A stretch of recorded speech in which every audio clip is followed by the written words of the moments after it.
Hey guys, and welcome back. And I'm Jed Scott, as you guys know, and it is really dark outside, but I just bought a bunch of cool stuff from a buddy of mine in a town about an hour north of me. And sorry, I had to think about that. And let me just show you a couple of things I got from him. Got a couple of Excel dual point distributors. Got another Excel Super Coil Maori Pro Master. Really cool Neoff tag. This thing's all metal. Another float bowl from one of my Holleys. And this I did not get from him. This is an original Holley 3-barrel adapter. And let's just let that kind of be a sample of what we are working on tonight. An all original Holley 3-barrel. As you see, the fuel lines are on it. I actually was going to try and get Jezebel running on the 3-barrel because I didn't feel like putting her 750 back on, because these things are just so cool, and I've always wanted to see how one works on a car. And it's way overkill for that 3D3 that's in the car. But I got a pinup car show thing from a friend of mine who's hosting this weekend coming up. I thought it'd just be super badass to get this thing running on Jezebel, so I slapped it on there literally like an hour ago, and this thing was just a geyser of fuel out of all the fittings, everything. This thing leaks like no other, but I got to run. So what we're going to do tonight is take apart this mythical Holley 953 barrel carburetor and see if we can make some gaskets and make this thing work like it's supposed to, because I've always wanted to see how these things run, and I'm sure you guys would like to see one run too. And it is hotter than balls out tonight, and I'm going to sit out here and sweat my balls off while I take this thing apart for your guys' amusement.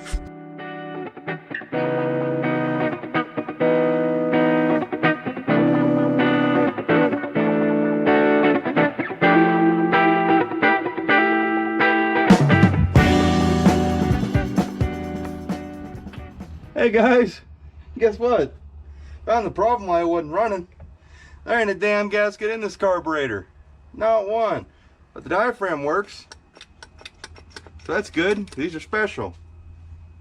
So I guess we're gonna go dig through my Holley parts to see what we can find. We gotta make a base gasket, which the guy I got it from, I don't think he ever took it apart, but he told me you can make this gasket, which all you gotta do is cut out the center. So hopefully we can find one with all the right ports and make it work. We're gonna do some major cleanup on this thing, and see you guys in a bit.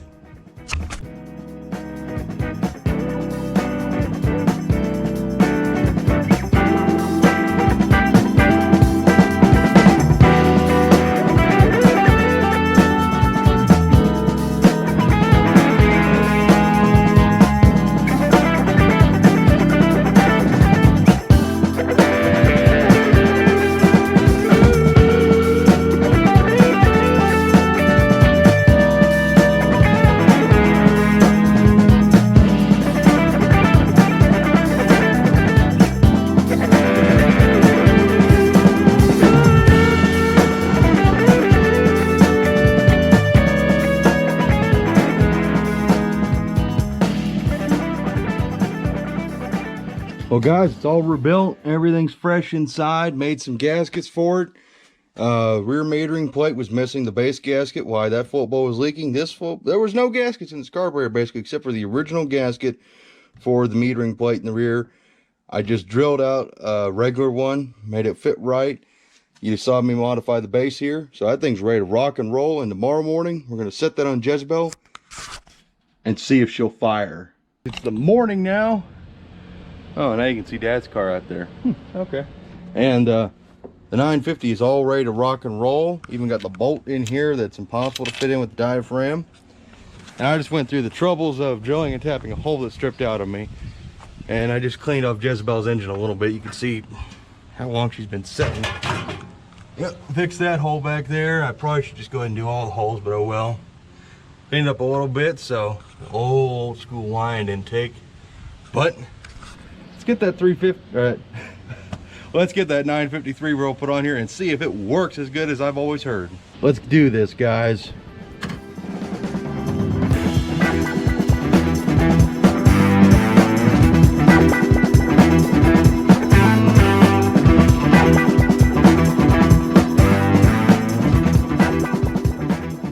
All Alright guys, time to see if we can fire this whole beast up after she's been sitting for months and months and months. Forgot a couple of things actually. Definitely guys, let me know if the carburetor starts leaking profusely or if the car catches on fire. Let me know because, well, I don't want to see my Charger burn to the ground even though it looks like hell.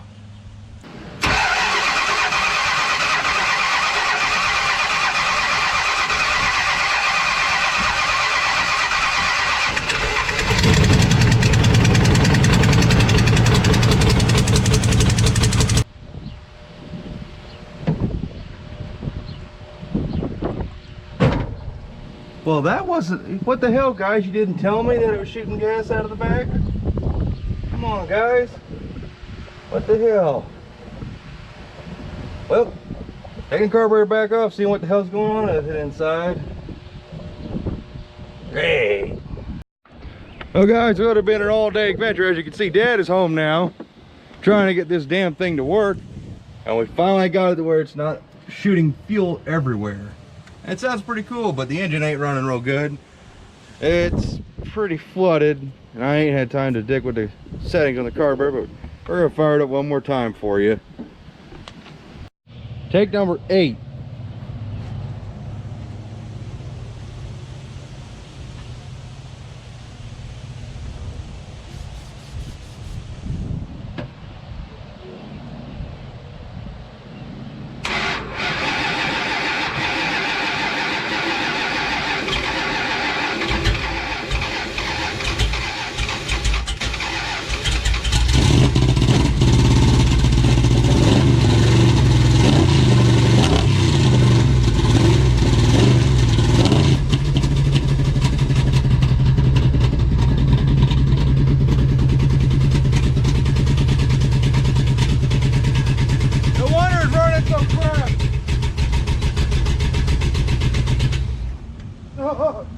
That is so fucking pig rich, it ain't even funny.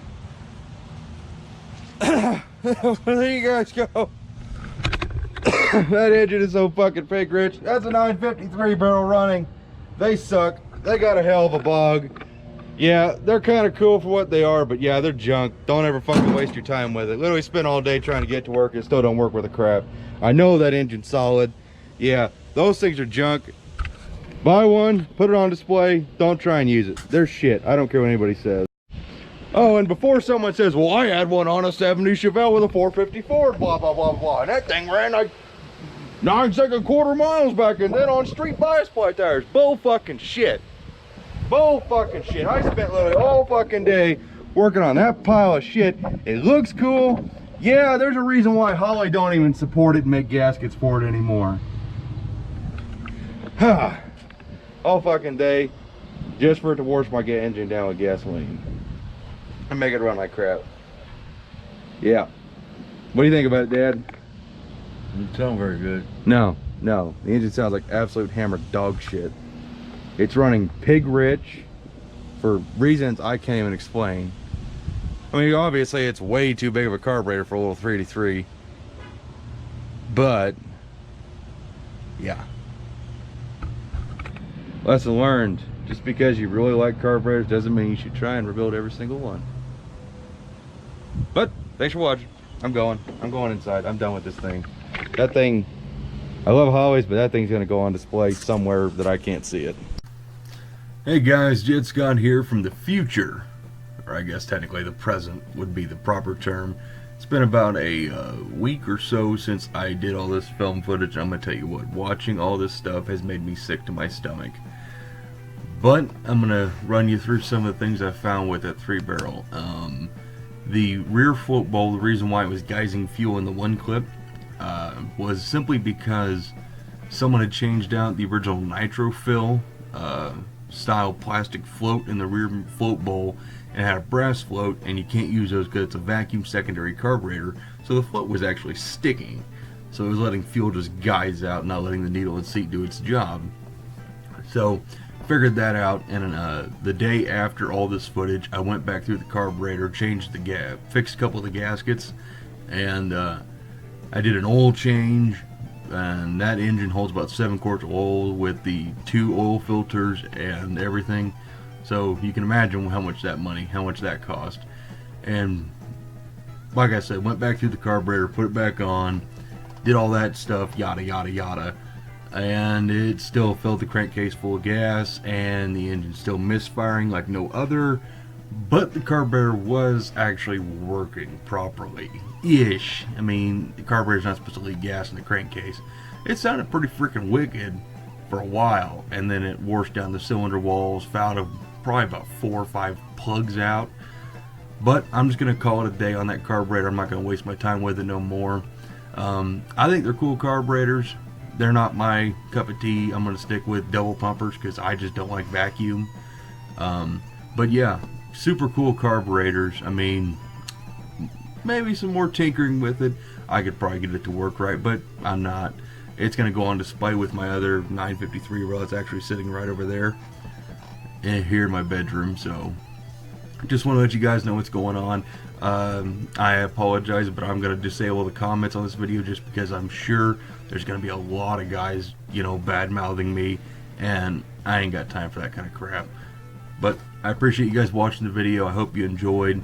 Don't worry. As soon as the yard dart's done, which I'm going to be working on the next episode of it, episode 6 here pretty soon, probably tomorrow night. And this is, of course, being recorded 6/4, so June 4th. And so that next video should be out for you this weekend. So, as always, guys, thank you for watching. I appreciate all your support. Hope to see you in the next one. Bye-bye.